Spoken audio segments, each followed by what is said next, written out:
L'information dans un hôpital, c'est le nerf de la guerre. C'est vital, mais c'est aussi un flot continu, un véritable déluge de données. Alors la question c'est, comment on fait pour transformer ce chaos en un système ordonné qui, concrètement, aide à sauver des vies? C'est ce défi, à la fois technologique et très humain, qu'on va décrypter ensemble. Et cette question, elle est immense. Vraiment, pensez-y une seconde. Comment un établissement de santé arrive à gérer des milliers de données critiques chaque jour? Surtout dans un environnement où, on le sait, chaque seconde peut faire toute la différence. Pour que ce soit bien concret, prenons l'exemple des urgences. On a tous cette image en tête. La paperasse, les dossiers qui s'empilent. Eh bien, ce n'est pas juste un problème d'organisation, c'est une source de risque direct. Des erreurs de lecture sur une écriture un peu rapide, des retards qui peuvent être dramatiques, des équipes qui peinent à se coordonner. C'est ça la réalité du papier. Et ce risque, il a été chiffré. Tenez-vous bien, une étude a montré que dans un hôpital, 18%, oui, presque un formulaire sur 5 rempli à la main, était tout simplement illisible. Les conséquences, on peut facilement les imaginer, hein. Un mauvais dosage, une allergie qui passe à la trappe, c'est énorme. Alors, face à ce potentiel chaos, il y a une solution technologique, le système d'information hospitalier, le fameux SIH. Il faut vraiment le voir comme un chef d'orchestre numérique. Son rôle, mettre de l'ordre et s'assurer que tout le monde joue la même partition, au même moment. Bon, en clair, en SIH, qu'est-ce que c'est? C'est un grand système informatique qui vient tout centraliser. Absolument tout. Les données du patient, l'administratif, la logistique. L'objectif est simple, mieux coordonner les soins, rendre les processus plus fluides et bien sûr sécuriser toutes ces données sensibles. C'est la colonne vertébrale numérique de l'hôpital.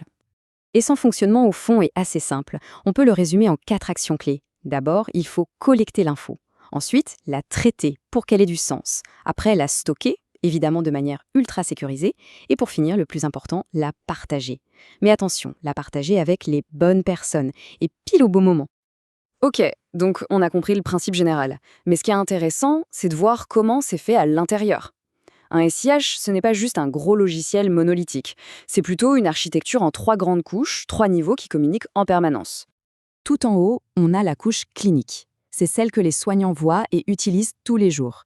C'est le cœur du réacteur, le dossier patient numérique, les prescriptions faites sur ordinateur, les résultats de labo qui arrivent en direct, bref, tout ce qui touche aux soins du patient.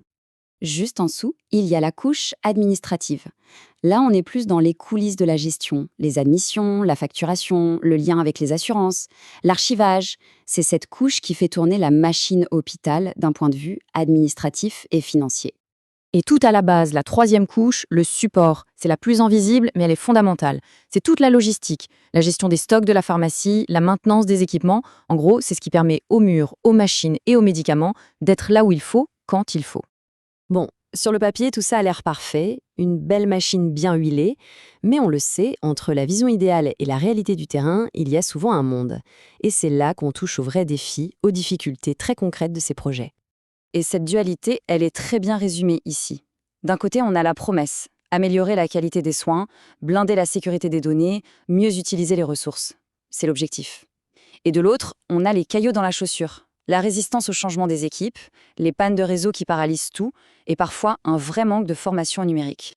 Et pour voir à quel point ces défis sont réels, regardons les chiffres d'un audit mené dans un service de maternité. C'est assez frappant. À peine plus de la moitié des dossiers numériques sont vraiment complets. 12% d'erreurs sur l'identité des patients, c'est énorme. Et peut-être le pire, 45% du personnel fait une double saisie, c'est-à-dire qu'il note sur papier puis dans l'ordinateur. Imaginez la perte de temps et le risque d'erreur. Et cette phrase issue de l'audit résume parfaitement le problème. Le système est installé, mais les utilisateurs ne saisissent pas les données de manière homogène. Voilà, tout est dit. La technologie seule ne résout rien. Le maillon essentiel et le plus fragile, ça reste l'humain. Sans l'adhésion et la formation des équipes, le meilleur système du monde ne sert pas à grand-chose.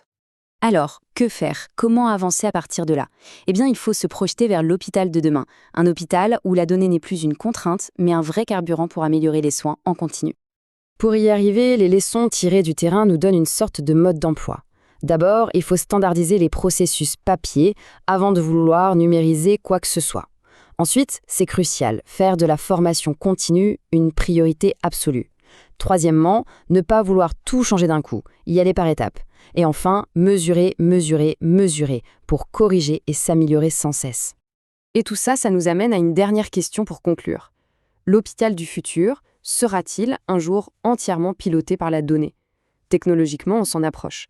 Mais le vrai défi, comme on vient de le voir, n'est peut-être pas dans les serveurs ou les logiciels. Il est et restera sans doute profondément humain.